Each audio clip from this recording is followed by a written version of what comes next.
Dalam video kali ini saya akan kongsikan dengan anda apakah itu domain dan juga hosting dalam bahasa yang lebih mudah dan bahasa yang layman tanpa bahasa teknikal. Tapi sebelum tu kita dengar dulu apa pesanan penaja. Video ini dibawakan oleh Hostinger. Hostinger merupakan hosting provider yang laju dan murah, semurah RM3 sebulan. Hostinger menyediakan pelbagai package hosting untuk beginner sehinggalah kepada advanced developer dari segi SharePoint hosting, cloud hosting dan juga WordPress hosting. Hostinger juga ada banyak kelebihan, antaranya UI ataupun user interface yang user friendly, iaitu ia mudah setup. Dia tidak menggunakan cPanel, dia menggunakan hPanel yang tersendiri. hPanel ni amat sesuai untuk beginner yang baru-baru nak berjinak untuk buat WordPress. Dari segi performance pula, dia sangat laju, 99.9% uptime guarantee, dan ia mempunyai lebih daripada 7 data center di seluruh dunia. Ia juga menggunakan SSD dan anda juga akan dibekalkan dengan Lightspeed plugin bila anda membeli hosting mereka ini. Dari segi harga pula, hosting ini sangat-sangat murah dan berpatutan, dan ianya bergantung kepada berapa tahun yang anda nak langgan. Bagi saya ingin cadangkan anda untuk mengambil package premium web hosting selama 12 bulan kerana anda akan mendapat SSL dan domain secara percuma. Dan berita baik, bagi mereka yang menonton video ini, anda hanya perlu masukkan kod kupon Fairuz Razak untuk mendapatkan diskaun yang sangat special. Jadi tunggu apa lagi jika sekarang anda sedang mencari web hosting yang terbaik dari segi kelajuan dan harga yang sangat berpatutan. Jangan lupa untuk klik link pada description di bawah ini. Seterusnya masukkan kod kupon Fairuz Razak untuk mendapatkan diskaun yang special. Okay, Assalamualaikum dan salam sejahtera. Bertemu kita lagi dalam tips-tips penguasaan internet marketing terkini bersama saya Fairuz Razak. Dan jika anda baru first time berada pada channel saya ini, pastikan anda tekan butang subscribe dan butang bell di bahagian bawah ini untuk melihat banyak lagi tips-tips berkaitan dengan pemasaran online yang terkini. So, untuk video kali ini saya akan terangkan dengan bahasa yang lebih mudah berkaitan dengan apa itu domain dan hosting, sebab ramai yang tertanya-tanya kepada saya apa itu domain dan hosting. Jadi video ni adalah sedutan daripada live saya sebelum ni dalam saya punya Facebook. Jadi saya ambil sedikit rangkumannya and then saya kongsikan dalam YouTube ini. Jadi jom kita tengok. Saya lama tak live, jadi dah sekekok sedikit. So kita pergi kepada yang pertama adalah kita pergi kepada, cuba anda bayangkan anda punya website Maya atau ni hotel Maya, sebab saya buat kursus berkaitan hotel sebelum ni. Domain tu adalah anda punya nama, alamat dan juga alamat untuk hotel anda tersebut. Okay, hosting adalah tapak bagi bisnes anda tersebut. Okay, simple Jadi anda fahamkan ni, dia as simple as that. Dia adalah nama, alamat, hosting, dan hosting adalah tapak. Okay. Dan kita tu bagaimana sistem website itu berfungsi. Okay, anda nampak bila kita type www.ebay.com, okay, apa yang akan berlaku, dia tidak semestinya dia terus pergi dia grab dia grab terus yang ebay.com tu. Dia akan pergi kepada satu jaringan ataupun satu sistem yang entity yang kita tak pernah tahu. Dalam kata entity ni adalah satu behind atau back end daripada kita punya sistem yang kita nampak. Okay, ni komputer kita. Okay, ni komputer kita. Tapi bila kita type www.ebay.com, dia akan hantar satu signal yang dalam bentuk numbering. Namanya IP address. Okay, 192.33.22.1. Okay, yang ini nombor 2. Dan apa yang akan berlaku, IP address ni akan mencari server dekat mana location of that part ataupun dia punya asset tu berada. Dia akan pergi ke server. And then dekat server tu dia ada file, dia ada general file kan. Website kita ada gambar dan sebagainya. Dan dekat daripada sinilah dia akan pergi kepada, dia akan bawa, okay, nombor 4 ni akan bawa dan akan munculkan kita punya website tersebut. Okay. Proses ni mengambil masa sepantas 0.0 milisecond macam itulah. So dia sangat pantas dan kemungkinan kita tak nampak sebab bila kita type ebay.com dia terus keluar kan. Jadi memang sangat-sangat cepat lah. Tapi sebenarnya dia ada proses di sebalik bila kita type domain sesuatu sesuatu domain tersebut. Okay, right. So apa itu domain? Okay, tadi kita tahu proses macam mana website itu berfungsi ataupun macam mana website itu boleh muncul pada kita punya paparan komputer kita. So kita pergi kepada apa itu domain. Okay, domain kita tahu bahawa dia adalah jaringan internet. Okay, internet merupakan jaringan komputer. Kalau kita bayangkan, kalau kita boleh bayangkan lah, dia sesimpel katalah satu dunia ni ada komputer, and then komputer itu bersambung di antara satu sama lain dan dia dikenali sebagai network. Okay, disebabkan itu saya terangkan apa itu network lah dalam kita punya paparan. Sekarang nampak komputer connected kepada satu jaringan internet yang sangat besar. So oleh yang demikian, satu pengenalan perlu dibuat untuk mengenali komputer yang mana satu yang kita nak akses. Jadi pengenalan terhadap satu komputer itu sangat-sangat penting. Okay, so kita pergi kepada yang seterusnya adalah untuk mengenali, contohnya nak kenal komputer ni, apa beza ni komputer ni dengan komputer yang lain yang berada di satu dunia ni, satu pengenalan khas perlu dibuat. Dan pengenalan khas ni dalam bentuk numbering, atau kita panggil dia IP address. Yang tu ada 192.168.355.1 yang kadang-kadang kita pun tak faham benda tu. Tapi kita kenali dia sebagai satu, senang kita kenali sebagai satu IP address. Okay. So IP address ni macam ni lah, 192.something dan sebagainya. So sebagai seorang manusia adalah sangat mustahil untuk kita mengingati nombor-nombor yang banyak ni. As a manusia, kita ada masalah untuk, katakanlah kita nak pergi ke facebook.com, takkan kita nak ingat 192.14.355.1 yang kita nak type dan kita tekan. Okay, jadi oleh yang demikian, domain ini dicipta khas untuk menangani masalah ini. So setiap domain dia ada tie dengan saya katalah dia punya nombor 192.455.1 ni adalah Google, yang ni 192.14.355 ni adalah Facebook dan sebagainya. Jadi adalah mudah untuk manusia kenal, tahu bahawa domain tu ada IP address dia yang tersendiri. So the next one, kita pergi kepada IP address. Dia siapa yang menjaga?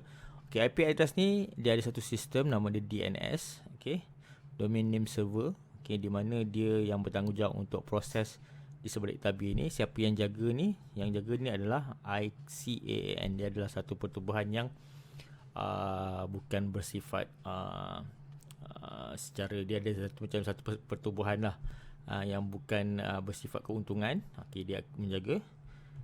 And then ICANN ni yang juga bertanggungjawab untuk memberi kebenaran domain registrar untuk menjual domain kepada umum. Contoh domain registrar ni adalah orang yang bertanggungjawab, yang mempunyai khas, yang mempunyai kiranya dia mempunyai authority untuk menjual domain kepada kita. Jadi contoh domain registrar adalah GoDaddy, SiteGround, HostGator dan sebagainya. Okey, kalau dalam domain juga kita, apa yang perlu kita tahu adalah domain extension. Okay, domain extension adalah contohnya .com, .my, .edu, .government.net, .org, .mil, .arpa dan sebagainya. .com yang paling famous, di mana .com ni adalah berkaitan dengan komersial. .com komersial, .my adalah Malaysia, .edu adalah education, .government, .gov adalah government. Di mana setiap kali kalau kita nak menggunakan extension ni, dia .com paling simple, tetapi kalau kita nak subscribe ataupun nak beli .my, .edu, .government, kita memerlukan tambahan. Contohnya .my dia memerlukan IC, dia perlukan attachment IC dan sebagainya. Dia tak boleh nak kira kita beli terus dapat lah. Okay, dia tak macam tu. Okay, jadi sebab tu .com sangat famous. Okay, tapi boleh juga, macam saya pun guna Fairuz.my, tak ada masalah. Cumanya nanti waktu kita nak register kita punya domain sebut, lepas kita beli, dia ada minta tambahan-tambahan. Contohnya kadang-kadang dia minta SSM, dia minta macam bukti yang mengatakan kita tu adalah duduk di Malaysia. Okay, kalau .edu ada mungkin minta pendaftaran syarikat bahawa kita ni adalah education base, contohnya universiti, sekolah dan sebagainya. Dan .gov juga macam tu, dia akan minta certain kriteria yang penting kat dalam tu lah. Jadi untuk register kita punya extension tersebut. Okay. And then kita pergi kepada apa itu hosting pula. Okay, hosting tu sebenarnya, kita bayangkan kat kita punya website. Kat kita punya website tu, dia ada, dalam website itu ada terdiri dalam banyak-banyak file. Okay, dia ada file gambar, dia ada file user, dia ada file macam-macam file. Kita bayangkan banyak sangat file. Okay, and then file-file tu kita groupkan dan kita letak kat dalam satu folder. And then kalau kita nak access sebenarnya, kita boleh klik, and then kita klik je, dia akan keluar kita punya website. Dia sesimple macam tu lah. Tetapi persoalannya sekarang ni, orang kata kenapa perlu nak ada hosting? Komputer kan boleh jadikan kan, logik macam ni, letak je lah kita punya folder tu dekat kita punya komputer. So masalah tu settle. Tetapi memang boleh. Sebenarnya boleh kalau kita nak letakkan folder tu, kita punya folder semua yang komponen-komponen dalam website kita tak dalam folder tu tak dalam komputer. Boleh, tak ada masalah. Ada orang boleh access. Okay, ada setting yang tertentu. Logiknya memang boleh. Tetapi dia akan jadi masalah sebab macam ni, kita kena pastikan bahawa komputer kita tersebut kena connected kepada Wi-Fi. Okay, and Wi-Fi 24 hours. Kalau kata sekiranya ada Wi-Fi yang tak berfungsi ketika itu, ataupun waktu tu ada shutdown dan sebagainya, Wi-Fi tu tak boleh digunakan, contohnya menara tumbang dan sebagainya, kita tak tahu. Jadi connection kepada website anda akan terganggu. Okay, ini anda kena pastikan. Dan anda kena pastikan bahawa bekalan elektrik ada 24 hours tanpa henti. Okay, sekiranya ada bekalan elektrik terputus dan sebagainya, komputer anda tidak dapat diakses oleh mereka yang ingin melihat website anda. Okay, right. Okay, the next one adalah bila kita dah menggunakan kita punya komputer itu dalam tempoh masa yang lama, apa yang akan berlaku adalah dia punya temperature akan naik. Bila temperature dia naik, kita kena ada satu medium untuk cooling system. Jadi cooling system yang kita gunakan, kebiasaannya kalau anda nampak dekat makmal komputer dan sebagainya, dia menggunakan apa? Menggunakan aircon. Jadi bila kita gunakan aircon, kita pastikan aircon tu sentiasa ada 24 jam dengan supaya kita boleh sejukkan sistem komputer tersebut. So secara tak langsung bila kita buat benda ni, bil elektrik akan naik. Okay, logiknya lah. And then contohnya kalau kata kita nak buat kita punya jaringan kan, jadi bila kita buat kita punya website kat dalam satu web, katakanlah ada 10 orang yang nak tengok website kita, and then seorang ni mungkin boleh akses, tapi bila orang kedua, ketiga, keempat, kelima, dia tak boleh akses dengan cepat. Mungkin akan ada macam loading lama sangat sebab orang yang pertama dah consume untuk melihat kita punya detail dan tulisan dan sebagainya lah. Okay, jadi kemungkinan untuk orang yang ke-10 itu dapat website kita sangat lambat. Sebab tu kita kena ada macam orang kata bandwidth kena besar untuk semua orang dapat pergi ke gateway yang sama dan akses kita punya file tersebut. So itu one faktor-faktor lah. Dan oleh sebab itu, untuk mengatasi masalah di atas, kita perlukan hosting. Okay, tapi hosting ataupun server. Okay, server tu adalah hosting lah. Jadi hosting tu, dia bukan menggunakan komputer lah, dia menggunakan server. Sebab kita tahu tujuan server ni adalah untuk simpan saja kan, simpan data dalam dan optimize dengan cepat. Jadi kita kena faham benda itu. And then bila kita dah faham benda tu, so bila hosting itu, bila orang melihat kita punya server, hosting yang petak-petak ni, petak-petak ni dinamakan hosting, dinamakan server. Server ni kita letakkan dalam satu bangunan yang besar. Bangunan besar ni dia dinamakan data center. Data center ni ada, kalau kat Malaysia ada kat Cyberjaya, Putrajaya dan sebagainya. Kat Cyberjaya paling dekat lah dengan kita. So kat situ dipanggil data center. Dan data center ni pun ada kaitannya dengan kelajuan. Contohnya kalau kata data center, kita punya data ada dekat Cyberjaya, kita ada kat Bangi, jadi dekat lah communication. Tetapi sekarang ni dia punya connection tu, kadang orang kata aku punya ni, contohnya kita beli kat GoDaddy mungkin dia punya data center kat luar negara, jadi macam jauh lah nak access kan. Tapi dengan adanya sistem yang canggih dan sebagainya, sekarang ni kita menggunakan CDN dan sebagainya, secara tak langsung dia dapat mempercepatkan proses tersebut. Okay, dengan data center yang ada kan, data center dia besar. Macam contohnya dia sebesar orang kata 15 kali padang bola pun ada, yang paling besar sekali kat dunia. Jadi location of data center ni memainkan peranan kepada kelajuan sebuah website tersebut. Okay, alright. So the next one adalah kita nak tengok, okay, ni adalah contoh-contoh banyak company yang offer sewaan tapak dan kedai ni. Contohnya macam GoDaddy, SiteGround, HostGator, Hostinger, Bluehost, Nexus dan sebagainya. Kalau kata dalam local, kita ada NetKL, Server Freak, macam-macam Movahost dan sebagainya, dan banyak lagi yang anda boleh dapat. Anda just type je hosting di Malaysia, hosting dan sebagainya, top 5 hosting provider yang famous dan sebagainya. Kat Google anda boleh dapat, anda boleh beli anda punya server ini ataupun hosting anda ini. So okay, ada juga yang membuat, ada provider yang menyediakan hosting dan juga domain. Ada provider yang hanya mengenakan domain sahaja.